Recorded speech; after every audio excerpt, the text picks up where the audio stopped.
சரி, போன வாரம்ல அதுக்கு முந்தின வாரத்தில் பாஸ்டர் என்ன பேசின, இந்த சுவிசேஷ பணியில சுவிசேஷ ஊழியத்தில் கர்த்தருடைய பகுதி ஒரு பகுதி, சரியா, நம்முடைய பகுதி ஒரு பகுதி, சரியா. எப்பொழுது நம்முடைய வேலையை நம்ம செய்கிறோமோ கர்த்தர் என்ன செய்கிறார், அவருடைய வேலையை கர்த்தர் செய்கிறார். ஓகே, ரிமெம்பர் 2 weeks ago நம்ம 2 உதாரணத்தை பாஸ்டர் உங்களுக்கு நான் காண்பித்தேன். பவுல் என்ன செய்கிறார், ஒரு பட்டணத்துக்கு போனாரு. அந்த பட்டணத்துடைய பேர் வந்து தெசலோனிக்கா. ஓகே, அந்த தெசலோனியன் பட்டணத்தில் போய் பவுல் என்ன செய்கிறாரு, சுவிசேஷத்தை, நல்ல செய்தியை அவர்கள் மத்தியிலே பேச வேண்டும் என்று சொல்லி போய் உற்சாகத்தோடு பேசுகிறான். அப்போ அந்த இடத்துல சில பெண்கள் கூடியிருந்தாங்க. என்ன நடந்துச்சு, பவுல் கர்த்தருடைய செய்தியை பேசும் பொழுது கர்த்தர் என்ன பண்ணினாரா, ஒரே ஒரு சகோதரியோடைய உள்ளத்தை கர்த்தர் தொட்டு அந்த மகளுடைய இருதயத்தை கர்த்தர் திறந்தார் என்று சொல்லி நம்ம பார்க்கிறோம். அப்படி என்றால் அதிலே நமக்கு என்ன புரியுது, சொல்லுகிற வேலை இயேசு கிறிஸ்துவை குறித்து, இயேசு நல்லவர், இயேசு ஜீவிக்கிறார், அவர் நம்மளுடைய மனுஷனுடைய பாவத்துக்காக மரித்த ஆட்டுக்குட்டியானவர் என்று சொல்லுகிற வேலை நம்முடைய வேலை.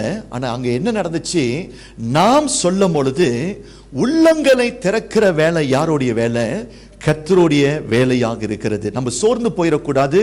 Do not ever give up in your work of the evangelism, sharing the gospel. When you do the part, the Lord will take care of the rest.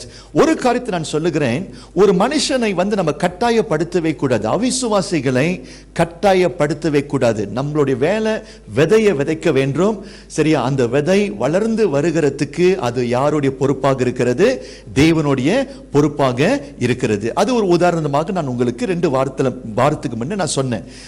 இரண்டாவது உதாரணத்தை நான் உங்களுக்கு சொன்னேன். இந்த பட்டணத்துக்கு யார் போகிறாரு, பிலிப்பு போகிறாரு. அந்த பட்டணத்துடைய பேர் வந்து சமாரியா பட்டணம். அந்த சமாரியா பட்டணத்தில் ஜனங்கள் இயேசு கிறிஸ்துவை குறித்து கேள்விப்பட்டதல்ல. இவனுடைய வாஞ்சை என்னது, தான் பெற்ற இன்பத்தை, தான் பெற்ற அந்த ஆசீர்வாதத்தை இந்த சமாரியா ஜனங்கள் மத்தியிலே போய் சொல்ல வேண்டும் என்று சொல்லி பிலிப் என்ன பண்ணுகிறார். பிலிப் வந்து பவுலை போல, சரியா, ஒரு அப்போஸ்தலன் அல்ல. Philip was an ordinary church member, ஒரு சர்ச் விசுவாசி, உங்களை போல ஒரு சாதாரண விசுவாசி. சாதாரண விசுவாசியா இருந்தாலும் அவனுக்கு அந்த வாஞ்சை இருந்துச்சு போய் சொல்ல வேண்டும் என்று சொல்லி. சோ சமாரியால அவன் போய் சொல்லும் பொழுது கர்த்தர் வேலை செய்கிறாரு. கர்த்தர் என்ன பண்ணினாரு, அவனுடைய செய்தியை கேட்க அந்த கூட்டத்தின் மத்தியில ஒரு சிலருக்கு வந்து பிசாசு பிடியிலே ஜனங்கள் வந்தார்கள். they were demon possessed, and whereas இன்னும் ஒரு சிலர் வந்து நோயாய் வந்தார்கள், சப்பானிகளாய் வந்தார்கள், சரி, குருடர்களாய் வந்தார்கள். இப்போ பிலிப்பு என்ன பண்றாரு, செய்தியை பேசும் பொழுது கர்த்தர் இறங்கி வந்து என்ன செய்கிறாரு, ஒரு சிலருக்கு பிசாசு பிடியில் இருந்து விடுதலை கொடுத்தாரு, ஒரு சிலருக்கு கர்த்தர் என்ன பண்ணுகிறார், அற்புதமாக சுகத்தை கொடுக்கிறார். இப்போ உங்ககிட்ட ஒரு கேள்வி நான் கேட்கிறேன், பிலிப்பு தன்னுடைய வேலையை செய்தாரு, அற்புதத்தை செய்தவர் யாரு, கர்த்தர். உள்ளங்களை அசைத்தவர் யாரு, கர்த்தர். ஜனங்களுக்கு விடுதலை கொடுத்தவர் யாரு, கர்த்தர். சுகத்தை கொடுத்தவர் யாரு, கர்த்தர். சுகத்தை பிலிப்பு கொடுக்கல, விடுதலை பிலிப்பு கொடுக்கல, சரியா. ஏன்னா because he was just an ordinary man.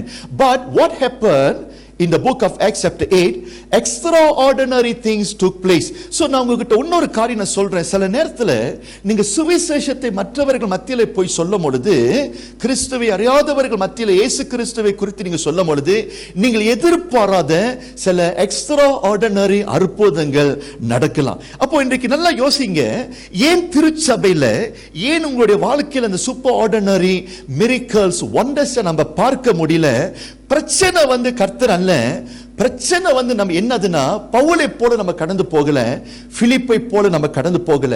So இந்த வருஷத்துல நம்மளுடைய சேலஞ்ச் என்னது, நம்மளுடைய பயத்தை நம்ம ஒதுக்கி வைத்து, நம்முடைய சோம்பேறி தன்மைகள் நம்ம ஒதுக்கி வைத்து, ஆத்தும பாரத்தோடு உங்களுடைய நண்பர்கள் அக்கம் பக்கத்தில் இருக்கிறவர்கள் மத்தியில இயேசு ஆண்டவர் என்று சொல்லி சுவிசேஷத்தை நீங்கள் சொல்லி பாருங்க.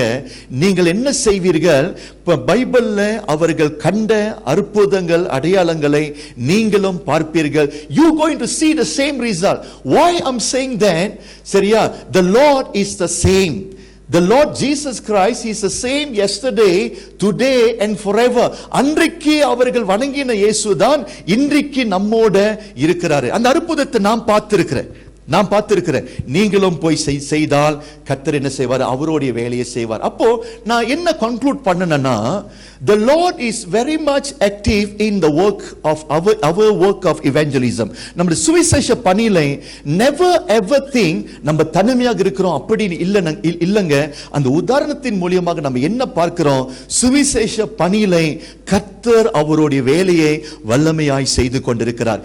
நம்பிக்கை இருந்துச்சுன்னா ஒரு ஆமீன் சொல்லுங்க. சரி, இன்றைக்கு நம்ம என்ன செய்ய போகிறோம்? சரி, 2 வாரத்துக்கு முன்ன அவருடைய வேலை என்னதுன்னு சொல்லி நம்ம பார்த்தோம். இன்றைக்கு நம்ம பார்க்க போகிறது பட்டு நம்முடைய வேலை என்னது? கிறிஸ்தவர்களாய் இருக்கிறோம். Okay, apart from sharing the gospel நமக்கு இன்னொரு முக்கியமான பொறுப்பு கொடுக்கப்பட்டு இருக்கிறது. அதை நம்ம இன்னைக்கு என்ன செய்ய போகிறோம்? தியானம் பண்ண இருக்கிறோம். இந்த இடத்துல தான் சிக்கல். இந்த இடத்துல தான் நிறைய கிறிஸ்தவர்கள் மாட்டிக்கொண்டிருக்கிறார்கள்.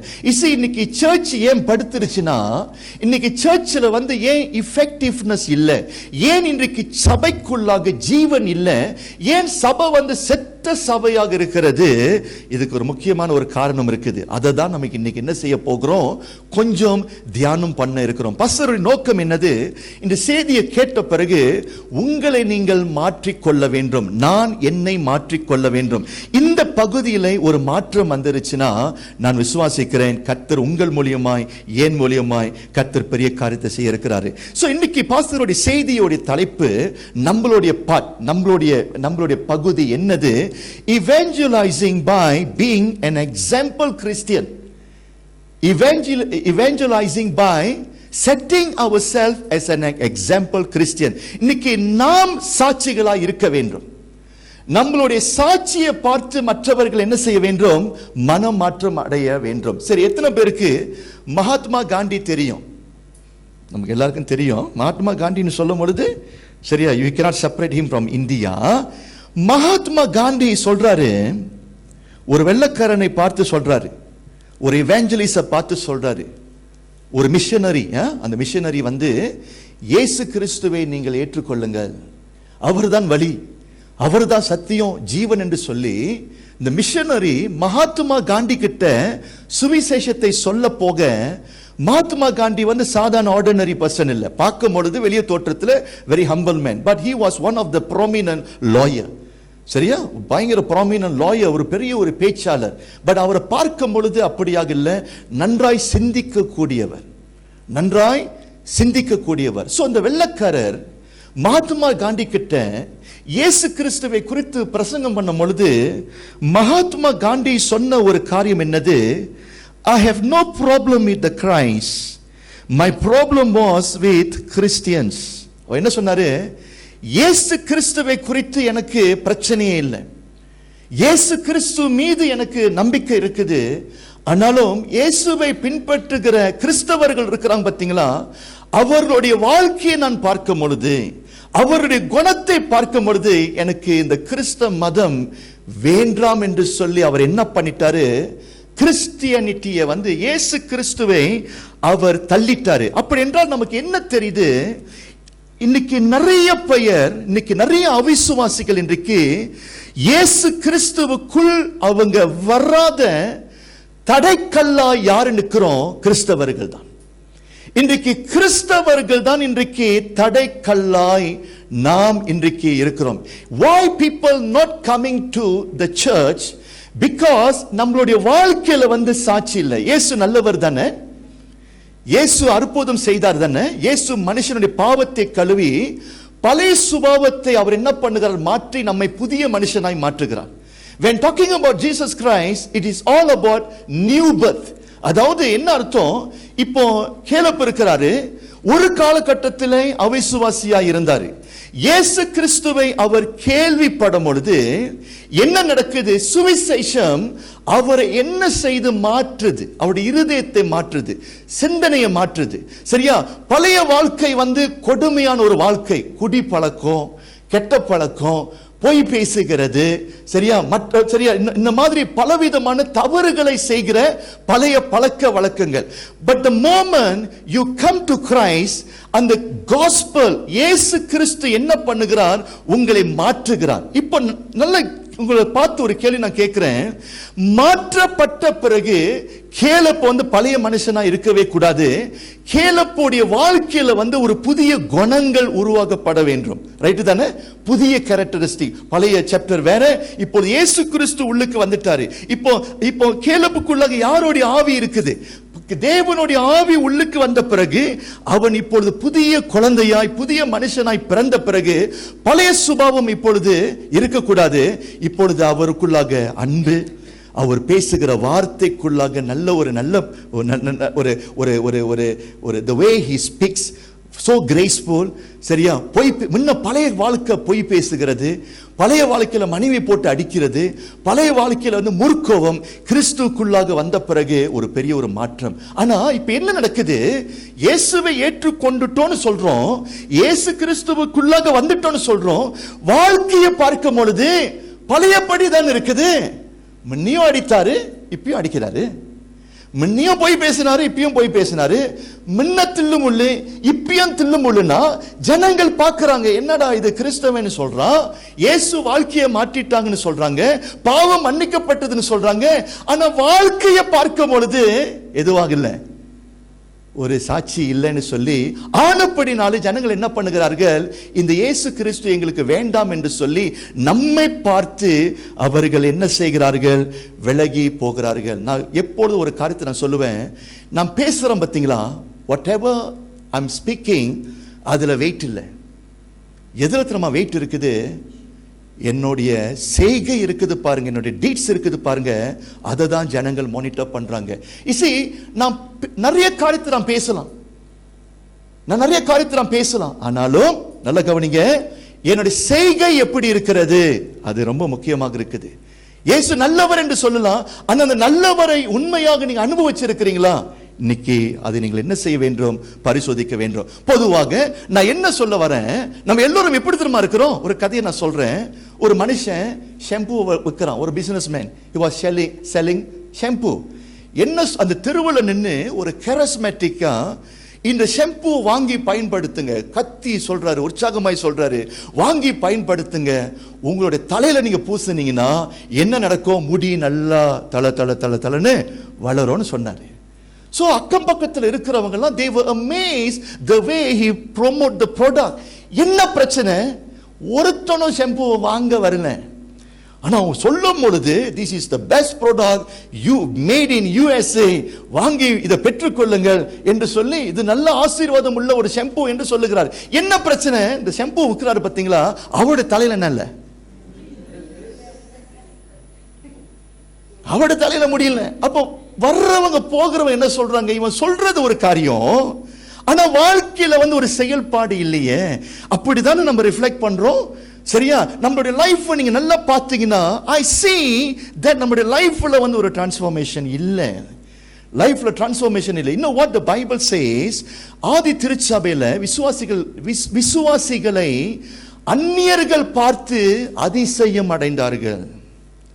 விசுவாசிகளை பார்த்து நாங்களும் கிறிஸ்துவுக்குள் வரணும், இந்த மதத்துக்குள்ளாக வரணும் என்று சொல்லி விசுவாசிகளுடைய வாழ்க்கை அவர்களுக்கு ஒரு ஃபேக்டர் ஆஃப் அட்ராக்ஷன் இருந்துச்சு.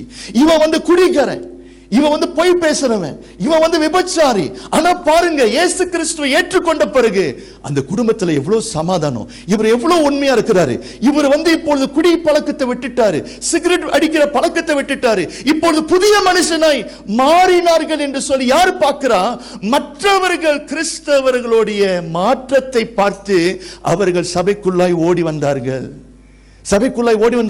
ஆனா நம்மளுடைய சபையை நீங்க எடுத்துக்கிட்டா முன்னையும் குடி பழக்கம், இப்பயும் குடி பழக்கம் தானே, ரைட்டு தானே? முன்ன கொஞ்சம் தான் மனைவி அடி வாங்கிட்டு இருந்தாங்க, இப்ப கூடுதலாகவே இயேசு நாமத்தை சொல்லி நீங்க என்ன பண்றீங்க? மனைவி போட்டு அடிக்கிறீங்களே. மாற்றம் இல்லையே. அப்படின்னா சுவிசேஷம் உங்களை மாற்றவில்லை. நான் உங்களை பார்த்து நான் சொல்றேன், கேட்கிறேன், ஒரு கேள்வி நான் கேட்கிறேன். நம்ம எல்லாரும் வேலை செய்யறோம், நம்ம சிங்கப்பூர்ல வேலை செய்றீங்க, ஜோர்ல வேலை செய்றீங்க. என்னைக்காவது உங்களுடைய நண்பர்கள் அல்லது உங்களுடைய முதலாளி உங்களை பார்த்து you look so different, you are so different compared to all other employees அப்படின்னு சாட்சி சொல்லி இருக்கிறாங்களா? நீ ரொம்ப வித்தியாசமா இருக்கிற, நீ உன்னுடைய பேச்சு, உன்னுடைய குணம், நீ செய்கிற வேலை வகை ரொம்ப வித்தியாசம் என்று சொல்லி புறஜாதிகள் நம்மை பார்த்து வாழ்த்தி பேசி இருக்கிறாங்களா? பேசலங்க, பேசல.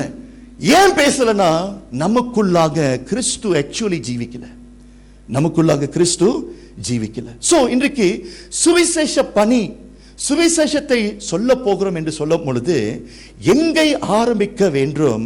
நம்மளுடைய குணம் எப்படியா இருக்கிறது என்று சொல்லி அதை நாம் பரிசோதிக்க வேண்டும்.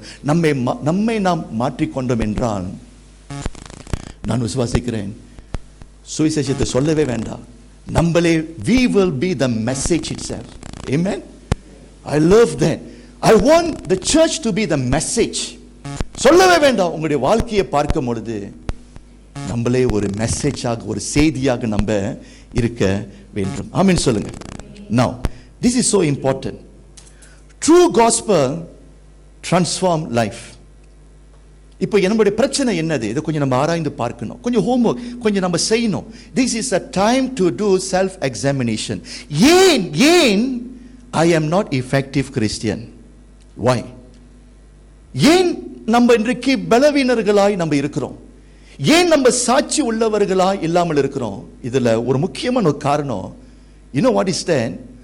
நம்ம சரியா இயேசுவை விளங்கிக் கொள்ளவில்லை. பேரு கிறிஸ்தவர்கள், we call ourselves, we confess that we are Christian, we know Christ. ஆனா பிரச்சனை என்னது? சரியான வகையில இந்த இயேசு கிறிஸ்து யார் என்று சொல்லி நம்ம அறிந்து கொள்ளவில்லை. சுவிசேஷம் சரியான வகையில நீங்கள் அதை புரிந்து அறியவில்லை. அதுதான் பிரச்சனை. பைபிள்ல பவுல் இருந்தார். நல்ல கவனிங்க. This is a true transformation. இது நமக்கு, இந்த அனுபவம் நமக்கு இருந்துச்சுன்னா we will be a different level of Christians. ஆமென் சொல்லுங்க. இந்த பவுல் யாரு? ஒரு காலகட்டத்தில் அக்கா கிறிஸ்தவனை துன்பப்படுத்தினவன் பவுல். அவன் பேர் பவுல். ஒரு கிறிஸ்தவனை கொலைய பண்ணிட்டான். அந்த நாட்களில் நிறைய சபை இருந்துச்சு. சபைக்குள்ளாக போய் அவனுக்கு அவ்வளவு அதிகாரம் இருந்துச்சு. கிறிஸ்தவர்களை பிடித்து எங்க போய் அடைச்சிட்டான்? சிறைக்குள்ளாக அடைச்சிட்டான். And he was a madman. He was like animal. அவனுக்கு ஈவு இரக்கம் இல்லாதவன், பயங்கர முற்கோபம் உள்ளவன். அது அவனுடைய லாஸ்ட் சாப்டர், பழைய சாப்டர், பழைய மனுஷன். இப்போ என்ன நடக்குது? சுவிசேஷம் அவனுக்கு வெளியப்படுது. Christ revealed himself. டமாஸ்கஸ் என்று ஒரு பட்டணத்துக்கு அவன் போய் கொண்டிருக்கும் பொழுது தீவிரமாக எல்லா கிறிஸ்தவர்களை ஒழிக்க வேண்டும் என்று சொல்லி அந்த மத வெறியிலை அவன் போய் கொண்டிருக்கும் பொழுது வானத்திலிருந்து பயங்கர ஒரு வெளிச்சம் வந்து அவனை தாக்கியது. சூரியன் வெளிச்சத்துக்கு மேலான மகிமை அவனை வந்து தாக்கியது. அந்த தாக்கத்துல 3 நாள் குருடனாய் மாறி கீழே விழுந்து போனான் என்று சொல்லி எழுதியிருக்கிறது. ஆமென். And not only that, இப்பொழுது அந்த வானத்திலிருந்து ஒரு சத்தம் வருது, சவுலே சவுலே ஏன் என்னை துன்பப்படுத்துகிறாய் என்று சொல்லி ஒரு வார்த்தை மேலே இருந்து வருது. யார் பேசுறா? இயேசு பேசி. இவன் கேட்கிறான், நீங்கள் யாரு ஆண்டவரே என்று சொல்லி அவன் அந்த சத்தத்தோடு பேசும் பொழுது அங்கே ஒரு பதில் வருது, நீ துன்பப்படுத்துகிற இயேசுவானவர், நீ துன்பப்படுத்துகிற கிறிஸ்து என்று அவன் சொன்னான். அவர் மேலே ஒரு சத்தத்தை சொல்லும் பொழுது என்ன நடக்குது? அந்த விஷன், சரியா, அந்த ஒரு touch from the Lord transforming, அவனை மாற்றியது. பாருங்க, இப்பொழுது அந்த அனுபவத்துக்குள்ளாய் அவன் கடந்து போகும் பொழுது, after he received that vision, after he received the touch from the above, அவன் வாழ்க்கை மாறியது. You know what happened after that? அதுக்கு பிறகு அவனுடைய குணத்துல ஒரு மாற்றம். ஒரு கட்டத்தில் பவுல் என்ன சொல்றாரு? என்னை யாருமே துன்பப்படுத்தாதீங்க, கிறிஸ்துவின் அச்சி அடையாளங்களை என்னுடைய சரீரத்திலே வரைந்திருக்கிறேன் என்று சொல்லுகிறார். அப்படின்னு அவர் இன்டைரக்ட்லி அவர் என்ன சொல்றாரு? என்னை பார்க்கிறவர்கள் யாரை பார்க்கலாம்? கிறிஸ்துவை பார்க்கலாம் என்று சொல்லுகிறார். என்னை பார்க்கிறவர்கள் நீங்க யாரை பார்க்கலாம்? கிறிஸ்துவை பார்க்கலாம் என்று பவுல் சொல்றார். I believe if Paul the apostle இங்க இருந்தார்னா அவரோடு நீங்கள் பேசும் பொழுது you can even experience the presence of Christ so strongly in his life. ஏன்னா பழைய சாப்டர் வேறங்க, இப்பொழுது புதிய மனுஷனாக அவர் என்ன பண்ணிட்டாரு? மாறிட்டாரு. அன்பு அவனுக்குள்ளாக இருந்தது. ஒரு தாயை போல மாறினான். மற்றவர்களை அவன் அரவணைத்தான், ஜனங்களை நேசித்தான். பழைய முற்கோபம் அவனுக்கு இல்லை. குடிப்பழக்கம் அவனுக்கு இல்ல, வெறித்தன்மை அவனுக்கு இல்ல, உண்மையான மனுஷனாய் மாறிட்டாங்க. அதை பார்த்து கிறிஸ்தவர்கள் அசந்து போனார்கள். அப்படிதான் வசனம் சொல்லுது. அவன் மனம் திரும்பின பிறகு அப்போஸ்தலர்கள் அவனை ஏற்றுக்கொள்ள முடியவில்லையா. ஏன்னா அவ்வளவு பெரிய மாற்றம் அவன் சாட்சியாய் இருந்தான். ஆமென் சொல்லுங்க. இயேசு என்ன சொன்னாரு? இந்த உலகத்துக்கு நாம் வெளிச்சமாக இருக்கிறோம். நம்மளுடைய வெளிச்சத்தின் மூலியமாய் தேவன் நாமம் மகிமைப்படணும். You know what happened? அவன் மூலியமாக கர்த்தருடைய நாமம் மகிமைப்பட்டது. நான் இப்போ ஒரு கேள்வி, பவுலுக்கு நமக்கு என்ன வித்தியாசம்? He experienced a true touch from the Lord. இன்னைக்கு கிறிஸ்டியானிட்டி சொல்றோம் பாத்தீங்களா, கிறிஸ்தவங்க சொல்றோமே, நிறைய கிறிஸ்தவங்களுக்கு இந்த தொடுதல் இல்லைங்க, தொடுதல் இல்லை. நிறைய கிறிஸ்தவர்கள் நான் தாத்தா கதை சொன்ன பாத்தீங்களா, எங்க தாத்தா மாதிரி ஒரு காரணத்தோட சபைக்கு வந்து கொண்டிருக்கிறீங்க. ஆனா உண்மையிலேயே வாழ்க்கையை முழுமையா அவருக்கு அர்ப்பணித்து அவருக்காக நம்ம வாழலங்க. அப்படி என்றால் நான் என்ன சொல்ல வரேன்? பவுலை பார்த்து ஒரு கேள்வி கேட்டீங்கன்னா, நீ உண்மையிலேயே ஒரு கிறிஸ்தவனா அப்படின்னு ஒரு கேள்வி கேட்டீங்கன்னா, he will able to say my previous life, my previous chapter, and now I am a new creation in Christ. அவனால சொல்ல முடியும். Can he say that? எப்பொழுது நீங்கள் தொடப்பட்டீங்க, எப்பொழுது நீங்கள் மனம் மாறினீங்க, எப்பொழுது நீங்க பாவத்திலிருந்து மனம் திரும்பினீங்க அப்படின்னு ஒரு கேள்வி நான் கேட்டேன்னா நீங்க என்ன பதில் சொல்லுவீங்க? பிறந்து கிறிஸ்தவன் பாஸ்டர், எங்க அம்மா அப்பாலாம் சர்ச்சுக்கு போகிறாங்க, therefore I'm following them, that's all. So that means you never really experience Christ within you. So how can you evangelize? How can you be an example to others? இது பெரிய ஒரு கேள்விக்குறியாக இருக்குது. நான் ஒன்னு சொல்றேன், நான் பிறந்தது கிறிஸ்தவ குடும்பத்தில் தான் பிறந்தேன். எங்க அம்மா அப்பா கிறிஸ்தவங்க, from Anglican church background. ஆனா உங்களுக்கு ஒன்னு சொல்றேங்க, நான் கிறிஸ்தவனாய் பிறந்தேன். எனக்கு வச்ச பேர் பிரான்சிஸ். ஏன் தெரியுமா அந்த பேர் எனக்கு வச்சாங்க? My parents want me to be a great man of God. என்ன பிரான்சிஸ் அசாசின்னு சொல்லும் பொழுது he was a man of God. அந்த காலகட்டத்தில் ஒரு சிறந்த ஒரு ஊழியக்காரன். அது எங்க அம்மா அப்பாவுக்கு ஆசை இருந்தது. ஆனா ஒன்னு சொல்றேன், எனக்கு விவரம் தெரிஞ்ச பிறகு எனக்கும் கிறிஸ்துவுக்கும் ஒரு சம்பந்தம் இல்லாமல் வாழ்ந்து கொண்டிருந்தேன். I got no connection with Christ. Honestly I want to say, பேருக்கு நான் கிறிஸ்துவன், சபைக்கு நான் போவேன். ஆனா எனக்கோ அந்த இயேசுவுக்கோ என்ன இல்ல, actually உறவு இல்ல. எனக்கு அவனுக்கு உறவு இல்ல. இவங்க இந்துவா இருக்கிறாங்க, இவன் புக்தரா இருக்கிறான், இவங்க மலாய்க்காரன் அவன் இஸ்லாமா இருக்கிறான், நான் யாரு? கிறிஸ்தவன். ஒரு மதத்துக்கு நான் கிறிஸ்தவன். ஆனா எனக்கும் அந்த இயேசுவுக்கும் என்ன இல்ல, கனெக்ஷன் இல்ல. இன்னும் what happened? 14ஆம் தேதி ஆகஸ்ட் மாசம் 1992 ஆண்டு, எனக்கு அப்பொழுது 17 வயசு. In the month of August I went to church like you. முன்னுக்கு உட்கார்ந்திருந்தேன்.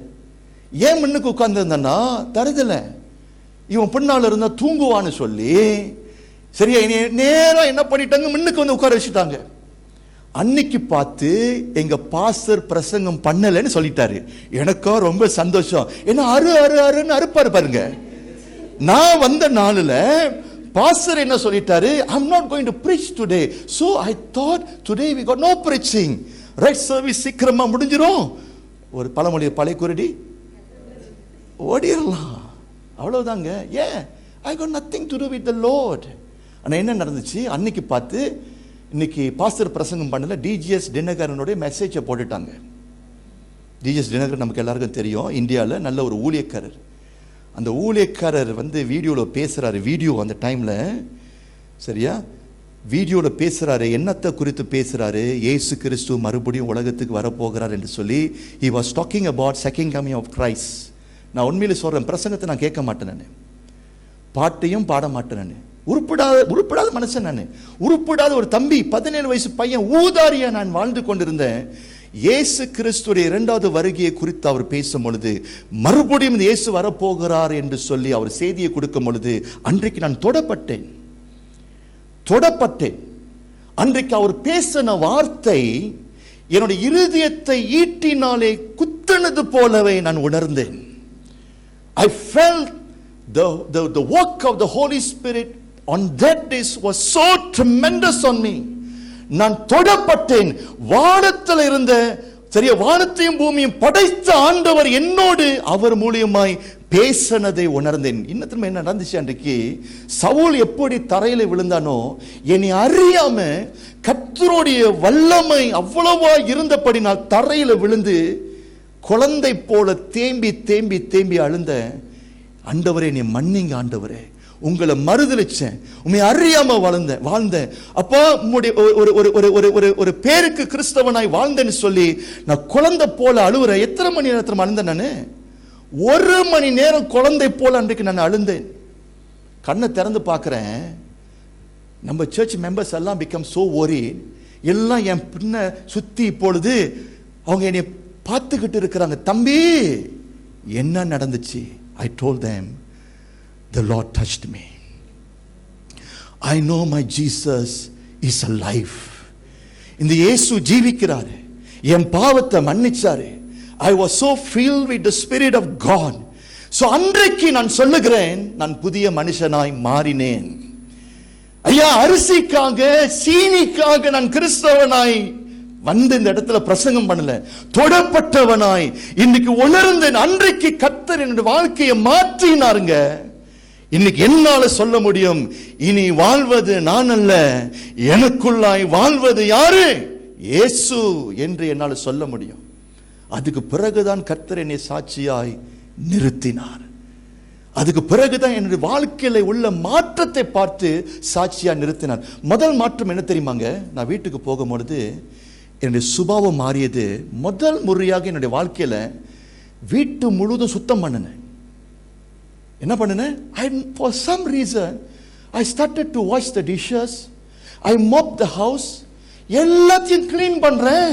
எங்க அம்மா அப்பாவை பார்த்து கேள்வி கேட்கிறாங்க, எங்க அப்பா அம்மாவை பார்த்து கேள்வி கேட்கிறாங்க. பையன் உண்மையில திருந்திட்டானா? இது மங்கு கழுவ மாட்டானே, எப்போ இவன் மோப்ப தொட்டு இருக்கிறான், சரி எப்போ இவன் வீட்டை சுத்தம் பண்ணி இருக்கிறான், இவன் உண்மையிலே மாறிட்டானா? நான் சொன்னேன், இனி வாழ்வது நான் அல்ல, கிறிஸ்து எனக்குள்ளாக வாழ்கிறார் என்று சொல்லி பெற்றோர்கள் அந்த வாழ்க்கையை மாற்றத்தை பார்த்தார்கள். ஆமீன் சொல்லுங்க. நான் எங்க அம்மா அப்பா கிட்ட சுவிசேஷத்தை நான் சொல்லல, என் வாழ்க்கையை பார்த்து அவர்கள் மனம் மாறினார்கள்.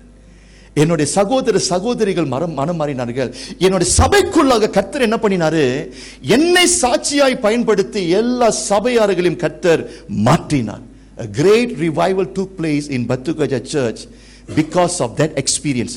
So நான் சுவிசேஷத்தை சொல்லல, என்னை பார்த்து ஜனங்கள் மாறினார்கள். ஆமென். என்னுடைய பெருமைக்காக நான் சொல்லல. I'm not trying to say that. ஒரு உதாரணத்துக்கு நான் உங்களுக்கு சொல்லுகிறேன். சோ இந்த தொடுதல் உங்களுக்கு இருக்குதா? அதுதான் என்னுடைய கேள்வி. உண்மையிலேயே நீ கிறிஸ்தவனா? உண்மையிலேயே நீ கிறிஸ்தவனாய் என்று சொல்லி இந்த கேள்வி நீ கேட்க வேண்டும். நான் சொல்ற நல்ல கவனிங்க. முன்ன விபச்சாரம், இப்பொழுது விபச்சாரம் செய்றீங்க. முன்ன வேசித்தன்மை, இப்பொழுது வேசித்தன்மை. முன்னையும் பொய், இப்பயும் பொய். முன்னையும் முரட்டு கோபம் உள்ளவர்கள், இப்பொழுதும் கோபமாக நீங்கள் வாழ்ந்தீங்கன்னா something wrong with your confession. Something wrong with your confession. Look at the Bible. Those who confess they knew the Lord, life காட்டி கொடுக்குது. இன்னைக்கு லைஃப் காட்டி கொடுக்கலனா, லைஃப் ரிஃப்ளெக்ட் பண்ணலனா ஏதோ ஒரு பிரச்சனை இருக்குது. நீங்க ஏமாந்து போயிடாதீங்க. சரி, ஓகே. அப்போ இந்த டிரான்ஸ்ஃபார்மேஷனை நீங்க என்ன பண்ணிடக்கூடாது, விட்டுறக்கூடாது. உங்களுடைய வாழ்க்கை மாறி இருக்கா என்று சொல்லி நீங்க சிந்திக்க வேண்டும். அப்போ என்னோட கேள்வி என்னது? Can you identify your past man and your new man? Can you say that to me? சொல்ல முடியுமா நீங்க? எனக்கு அந்த பாஸ்ட் இருக்குது, பிரசன்ட் இருக்குது என்று சொல்லி கிறிஸ்தவர்கள் சொல்ல முடியலன்னா பிரச்சனை. இதுக்கு 2 காரணம் இருக்குது. Why we not able to identify our past and present? 2 காரியம். ஒன்று, நம்ம தேவனை விட்டு பின்மாற்றம் அடைஞ்சிட்டோம்.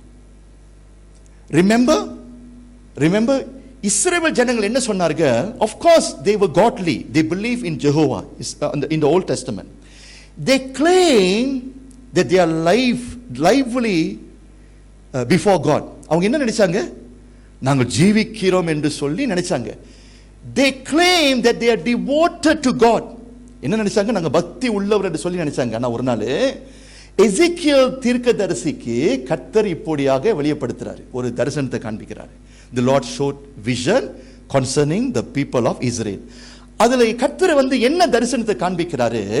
ஒரு பள்ளத்தாக்கு, ஒரு வேலி. அந்த பள்ளத்தாக்குல என்ன கிடக்குது? dry bones, dead bones, right? அப்ப கர்த்தர் என்ன சொல்றாரு இந்த எசேக்கியேல் தீர்க்கதரிசி கிட்ட? என்னுடைய ஜனங்கள் வந்து இந்த எலும்பு கூடுக்கு ஒப்பாக இருக்கிறாங்க. அவங்க என்ன சொல்லிக்கிறாங்க? தேவன் என்னோடு இருக்கிறாரு, தேவனோடு உறவு கொண்டு இருக்கிறோம் என்று அவங்க சொல்லிக் கொண்டிருக்கிறாங்க. என்னுடைய பார்வையில இந்த ஜனங்கள் எப்படியாக இருக்கிறாங்க? செத்து போன எலும்பு கூடா இருக்கிறார்கள். அப்படி என்றால் என்ன அர்த்தம்? இஸ்ரவேல் ஜனங்கள் ஆரம்பத்திலே தேவனோடு தான் இருந்தார்கள். ஆனா போக போக போக உலகத்தாரோடு பழகும் பொழுது, உலகத்தாரோடு சேரும் பொழுது, உலகத்தோடைய சரியா ஆசைகள், உலக காரியங்கள், இந்த உலகத்தோடைய attitude வந்து இப்பொழுது அவங்களுக்குள்ளாக வந்து விட்டது. And therefore they have backslidden. That is why God said, for me, before me they were like dry bones என்று சொல்லுகிறார். So இன்றைக்கு ஏன் நமக்குள்ள அந்த மாற்றம் இல்லை? அதுல ஒரு காரணம், நீ ஒரு காலகட்டத்தில் நல்ல பக்தியா இருந்த, இன்றைக்கு தேவனுடைய பார்வையில செத்தவனா இருக்கிறாய். The Lord will judge you. The Lord will judge you. How is your Christian walk?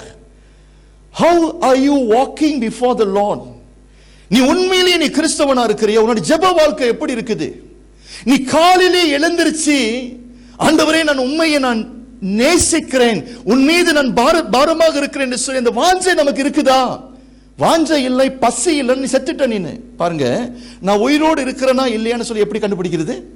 பசி வந்துச்சுன்னா, தாகம் இருந்துச்சுன்னா, I am a lively person, right? Still living, right? அதே மாதிரி உங்களோட உள்ளான இருக்கிற மனுஷன் ஆவி, அவன் உயிரோடு இருக்கிறான் இல்லையா? எப்படி கண்டுபிடிக்கிறது? தாகம் இல்ல, கர்த்தரை குறித்து உங்களுக்கு பசி இல்ல, நீ செத்துட்டன்னு அர்த்தம்.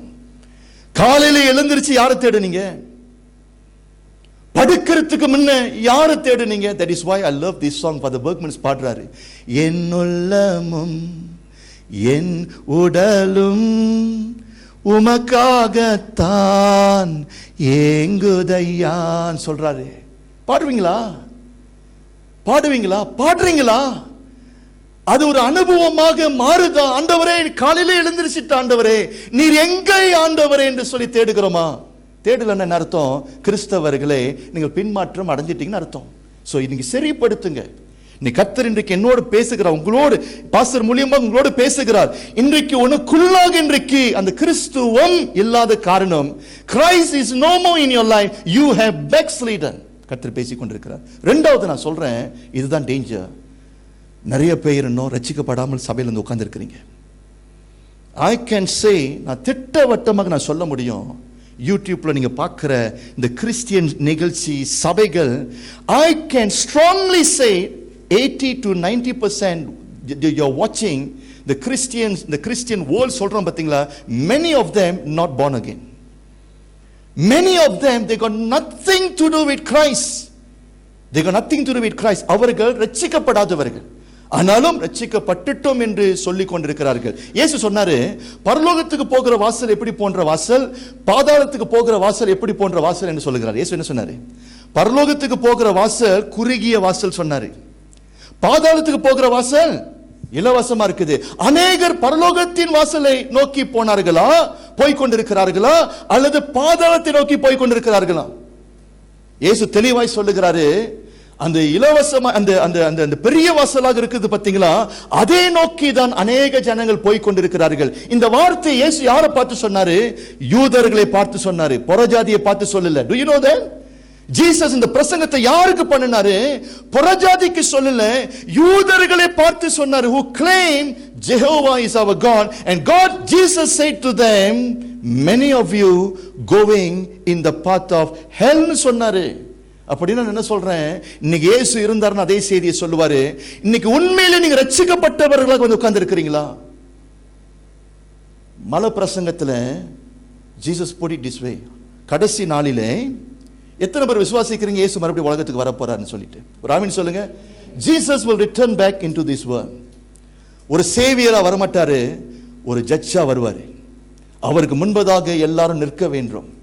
அந்த நியாய தீர்ப்பு நாளிலே நிறைய கிறிஸ்தவர்கள் வந்து என்ன சொல்லுவார்கள்? கர்த்தாவே கர்த்தாவே, ஹாய் ஜீசஸ், நாங்க தான் அந்த கிரைஸ்ட் செஞ்சுரிக்கு போகிற விசுவாசி. ஹாய் ஜீசஸ், உங்க நாமத்துல ஜெபம் பண்ணணும், உங்க நாமத்தை சொல்லிதான், இயேசு நாமத்தை சொல்லிதான் பேய விரட்டணும், இயேசு நாமத்தை சொல்லிதான் தீர்க்க தரிசனம் சொன்னோம். Jesus, don't you know me? Jesus என்ன சொல்றாரு? I do not know you. நான் உங்களை அறியேன் என்று சொன்னாரு. யாரை பார்த்து இயேசு சொல்றாரு? கர்த்தாவே கர்த்தாவே என்று சொல்லுகிறவர்கள். சோ இன்னைக்கு நான் என்ன சொல்றேன், இன்னைக்கு ஏன் நம்ம சாட்சிகளா இல்ல? முதலாவது அந்த தொடுதல் நம்முடைய வாழ்க்கையில வரல. You are not Christian actually. I am not ashamed to say that. I am not fear on saying that 80%, 90% those so-called Christians, they are not born again Christian. இன்னும் ரட்சிக்கப்படல அவங்க. இயேசு சொன்னாரு, மெய்யாகவே மெய்யாகவே நான் உங்களுக்கு நான் சொல்லுகிறேன், ஒருவன் மறுபடியும் பிறக்கலனா, மறுபடியும் அவன் பிறக்கலனா அவன் பரலோக ராஜ்யத்துக்குள்ளாய் போக முடியாது என்று ஜீசஸ் சொன்னாரு. Have you experienced that born again experience? Have you truly experienced? Come. எப்படி இருக்கீங்க? உட்காருங்க. பெரிய ஒரு கேள்விக்குறியாக இருக்குது. பாஸ்டர் கூட இருக்கிறீங்களா அன்றைக்கு? இது நன்றாய் விளங்கிக் கொள்ளுங்க. We have backslid. The church of Sardis was without a good testimony. Revelation chapter 3 வீல போய் வாசிங்க. We have not truly experienced Christ. இது நீங்க நன்றாய் விளங்கிக் கொள்ள வேண்டும். பாஸ்டர் முடிக்க இருக்கிறேன். இன்றைக்கு நீங்கள் என்ன செய்ய வேண்டும்? உங்களை நீங்கள் பரிசோதிக்க வேண்டும். Let us turn back to God. Rededicate our life to Him. Let us live a life worthy of our calling. God has called you. God will do His part and we must do our part as well. Our first step to set ourselves as a good Christians. ஆமென் சொல்லுங்க. பிரியமானவர்களே, நமக்கு எல்லாருக்கும் ஒரே ஒரு வாழ்க்கை. சொல்லுங்க, ஒரு வாழ்க்கை சொல்லுங்க. இந்த உலகத்தில் ரொம்ப நம்ம வாழ முடியாது, ரொம்ப வருஷம் வாழ முடியாது. 70 வருஷம் 80 வருஷம். இப்போ என்னோட வயசு 50 வயசு. லெட்ஸ் சே பரலோகம் எனக்கு கொடுத்துருச்சு 70 வருஷம்னு சொல்லிட்டு, எத்தனை வருஷம் எனக்கு இருக்குது? இன்னும் 20 வருஷம் தான் இருக்குது. சில பேர் 50 தாண்டிட்டீங்க. Praise the Lord, praise the Lord. ஓட்டப்பந்தயம் முடிய போகுது, ஓட்டப்பந்தயம் முடிய போகுது. இன்னைக்கு கர்த்தர் நமக்கு எல்லாருக்கும் ஒரு நோக்கத்தை கொடுத்து இந்த உலகத்தில் வச்சிருக்கிறாரு. நம்ம இந்த உலகத்தில் உப்பாக வெளிச்சமாக இருக்க வேண்டும், மற்றவர்களுக்கு நாம் எடுத்துக்காட்டாக இருக்க வேண்டும். இன்றைக்கு அந்த அழைக்கப்பட்ட அழைப்பிலை உண்மையாக நம்ம இருக்கிறோமா? Do the self examination. உங்களை பார்த்து மற்றவர்கள் யாராவது சொல்லி இருக்கிறாங்களா? I see something different about you. What is the secret என்று சொல்லி இருக்கிறாங்களா? மகனே, உனக்குள்ளாக ஏதோ ஒரு வித்தியாசம் இருக்குது, உனக்குள்ளாக ஏதோ ஒரு வித்தியாசம் இருக்குது. எவ்வளோ ஜனங்கள் கலங்கி இருக்கிறாங்க, குழப்பத்தில் இருக்கிறாங்க, பட் நீ பீஸ்ஃபுல்லா இருக்கிறியே. உன்னோட ரகசியம் என்னது? ஏன் உனக்குள்ளாக சமாதானம் இருக்குது? அப்படி என்று சொல்லி யாராவது உங்களை பார்த்து கேள்வி கேட்டிருக்கிறாங்களா? கேட்கலனா உங்களுக்கும் வித்தியாசம், உங்களுக்கும் இந்த உலகத்தாருக்கும் வித்தியாசம் இல்லாமல் நம்ம வாழ்ந்து கொண்டிருக்கிறோம். ஒரு காலமும் நான் சொல்லுகிறேன், மற்றவர்களை சபைக்குள்ளாக நம்ம எடுத்துட்டு கொண்டுட்டு வரவே முடியாது. ஏன்னா நம்முடைய வாழ்க்கையில் என்ன இல்லை, ஒரு சாட்சி இல்லை. நான் சொல்றதுல உண்மை இருக்குதா இல்லையா? ஒரே கதையை நான் சொல்லி நான் முடிக்கிறேன். ஒரே ஒரு கதை. போன வாரம் நம்ம ஒரு 3 தலைவர்களுக்கு நம்ம அந்த பிரதேசத்தை செய்தோம். we ordained, right? அதில் ஒருத்தர் பிரதர் பாலா. இந்த பிரதர் பாலா கடந்த 10 வருஷமாய் நம்ம சபைக்கு வந்து கொண்டிருக்கிறார். அவர் வந்த புதுசில் அவருடைய ஒய்ஃப் இருக்கிறாங்களே Stella, she always come and talk to me, pastor தண்ணி சாப்பிட்றாரு பாஸ்டர், வேலைக்கு போக மாட்டாரு பாஸ்டர், சேர்ற கூட்டாளிலாம் சரியில்லாத கூட்டாளி பாஸ்டர், குடும்பத்தை விசாரிக்க மாட்டாரு பாஸ்டர், நல்ல ஒரு கணவனாக இருக்க மாட்டாரு பாஸ்டர், பொறுப்பில்லாத தகப்பனராக இருக்கிறார் சொல்லி அழுதுகிட்டே தான் இருப்பாங்க. கர்த்தர் அவரை தொட்டாரு. சபைக்கு வந்த பிறகு சுவிசேஷ செய்தியை கேட்ட பிறகு பவுல் அனுபவிச்சார் பார்த்தீங்களா அந்த தொடுதல். he experienced Christ. you know what happened? he became transformed man. நீங்க that is why போன வாரம் நான் சொன்ன அவரை பார்த்து அவருடைய கையிலலாம் என்ன இருந்துச்சு? பச்சை இருந்துச்சு. ஏன்னா அவர் சேர்ற கூட்டாளி எல்லாம் சரியில்லாத கூட்டாளி, கேங்ஸ்டர், பெரிய gangsters. Right? the Lord touched him. அவர் தொட்ட பிறகு ஆஃப்டர் சம் டைம் மனைவி சொன்னாங்க, பாஸ்டர் உங்களோடு பேசணும்னு சொன்னாங்க. I said, what is that you want to share to me? Pastor, பழைய பாலா வேற, இப்போ கர்த்தர் இப்பொழுது மாற்றின பாலா வேற பாஸ்டர். என்ன சொல்றீங்க? முன்ன என்னை நேசிக்கவே மாட்டாரு. now he started to love me. முன்ன என் குடும்பத்தில் பொறுப்பில்லாமல் தகப்பனராக இருந்தாரு, இப்போ என் பிள்ளைங்களுக்கு நல்ல பொறுப்புள்ள தகப்பனராக இருக்கிறாரு. பாஸ்டர் நல்லா குடிப்பாரு பாஸ்டர், இப்போ குடிக்கிறது இல்லை பாஸ்டர், இப்போ அந்த மதுபானத்துக்கு அவர் போகிறது இல்லைன்னு சொல்லி மனைவி என்னை பார்த்து நன்றி சொன்னாங்க. உங்களுக்கு நன்றி சொல்றேன், அந்த இயேசு என் கணவரை மாற்றி விட்டார். ஆமென் சொல்லுங்க. அதோட கதை முடியல. பாலாவுடைய குடும்பத்தார் எல்லாரும் அவிசுவாசிகள். அவங்களுக்குள்ள இப்பொழுது ஒரு கேள்வி கூறி வந்துருச்சு, யாரு பாலாவுக்கு என்ன மந்திரம் பண்ணினாங்க? தரதலியா இருந்த என்னுடைய பையன் இப்பொழுது மாறிட்டானே, என்ன அதோடைய ரகசியம்? அப்பொழுது அவங்களுக்கு புரிந்தது, இயேசு கிறிஸ்து, இயேசு கிறிஸ்து. ஆமென் சொல்லுங்க. வாழ்க்கையை பார்த்து அவர்கள் அசந்து போகிறார்கள். இன்றைக்கு அந்த ஒரு வித்தியாசத்தை நாம் பார்க்க வேண்டும். நம்ம மாறிட்டோம், மற்றவர்களுக்கு நம்ம ஆசீர்வாதமாக இருப்போம். ஆமென். நம்ம எல்லோரும் எழுந்து நின்று நாம் ஜெபிப்போம். Let us pray.